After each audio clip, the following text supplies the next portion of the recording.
Salut à tous et bienvenue dans un nouvel épisode. Lyuma guys, on a un sujet qui me tient particulièrement à cœur, la traduction entre l'arabe et l'italien. Deux langues magnifiques mais très différentes. Ou Tiroubia, traduire entre les deux, ce n'est pas aussi simple qu'on le pense, parce qu'il ne s'agit pas juste de passer de mots d'une langue à l'autre, mais c'est tout un équilibre entre sens, culture et contexte. Alors, sujet principal de ce podcast, de cet épisode, Inch'Allah, Radikoun Mouma, quels sont les pièges à éviter quand on traduit entre l'arabe et l'italien? Aujourd'hui, on va parler arabe et italien. Ouf, les épisodes l'akhir, Inch'Allah, on va parler des autres langues. Ou l'alaqa dialhom ma l'arabie. Donc, avant de commencer le podcast, j'ai un petit point historique. Elle a les deux langues. Alors déjà, il faut savoir que l'arabe et l'italien viennent de deux familles de langues complètement différentes. Parce que l'arabe appartient à la famille sémitique, l'hébreu. Et donc, il est né dans la péninsule arabique, voilà, bien avant l'islam, et sous forme de dialectes tribaux. Donc, les tribus, la tribu a un dialecte dial.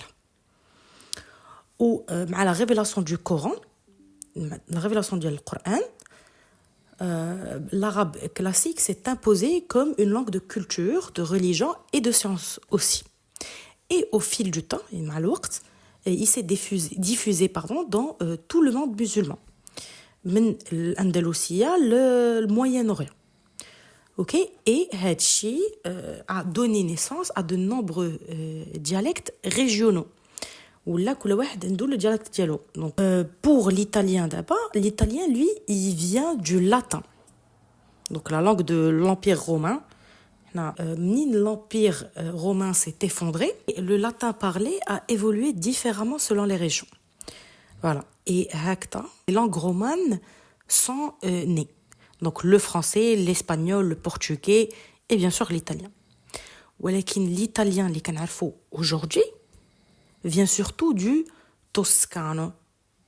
C'est le dialecte de Florence, qui a été popularisé par Dante Alighieri, Petrarca. Du coup, que l'italien est devenu une langue littéraire, parce que quand nous exposons les œuvres en italien parlées, et puis il est devenu national. Donc, pour un petit résumé, donc l'arabe vient du désert et s'est unifié autour du Coran, le Coran, et l'italien vient de Rome et s'est construit à travers la littérature. Voilà. Deux origines très différentes, mais une même richesse culturelle et une grande musicalité dans les deux langues. Italiania, et l'arabe aussi. Le sujet principal les pièges à éviter. عندي لكم اليوم دو بياج اللي تقريبا كلشي كيطيح فيهم وتقريبا كلنا كنطيحوا فيهم منين كنكونوا يلاه بدينا لا traduction.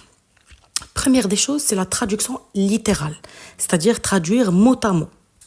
C'est la plus grande erreur qu'on puisse faire. Si tu traduis une phrase italienne mot par mot en arabe, tu risques de perdre complètement le sens. Déjà, la structure syntaxique de l'arabie ماشي هي ديال الطليانيه كتولي في une reconstruction constante de nouvelles phrases en fait. Voilà. وعلاش هادشي كامل parce que chaque langue a sa propre manière de penser, sa propre structure كما قلت لكم, ses propres images كيفاش كيصورها. Voilà. نعطيكم un exemple qui est très connu, une expression très connue en italien, in bocca al lupo, qui veut littéralement dire dans la gueule du loup. Donc, le fond ديال le loup. Mais, quand on la traduit littéralement, كتعطينا dans la gueule du loup, كتبان بحال une menace. Alors qu'en italien, in bocca al lupo, c'est une façon de souhaiter une bonne chance. Alors, si on la traduit mot à mot en arabe, la personne va se demander pourquoi tu me dis ça, tu veux que je me fasse manger ou lèche-nous, علاش كتقولها ليا ما عندهاش نفس لا سينيفيكاسيون في اون لونغ اون اوتر. نعطيكم مثال اخر اللي تلقيت كورسوس ديالي باردون. حنا بالدارجه ديالنا لو فوا او الفيغاتو او الكبده كنقدروا نستعملوها ك كلمه ديال الحب. فوالا الوغ كو الا جينا نديروها en italien tout c'est mio fegato, ça ne veut absolument rien dire. Donc le premier piège اللي ما تطيحوش فيه هو la traduction littérale.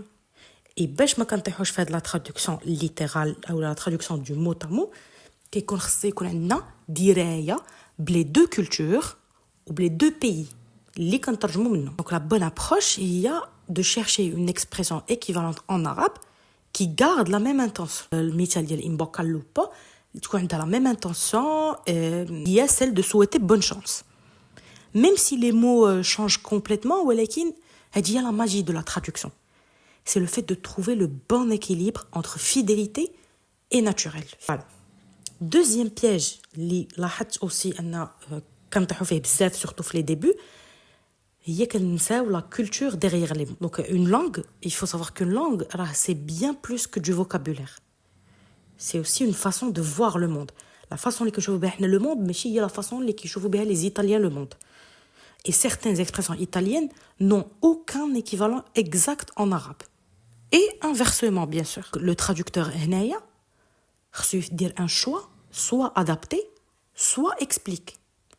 Soit il va adapter, c'est-à-dire il va trouver l'exact équivalent d'une langue à une autre, ou la expliquer, c'est-à-dire entre parenthèses, on explique بلا هاد العبارة ولا هاد l'expression كتعني كدا وكدا وكدا في هاد اللغة.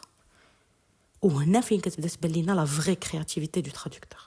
Alors, pour résumer, quand on traduit entre l'arabe et l'italien, il faut toujours penser au sens et pas aux mots. Donc, traduire, هي interpréter, adapter et recréer un message dans une autre langue. C'est un vrai travail d'artisan parce que chaque mot compte. D'accord ?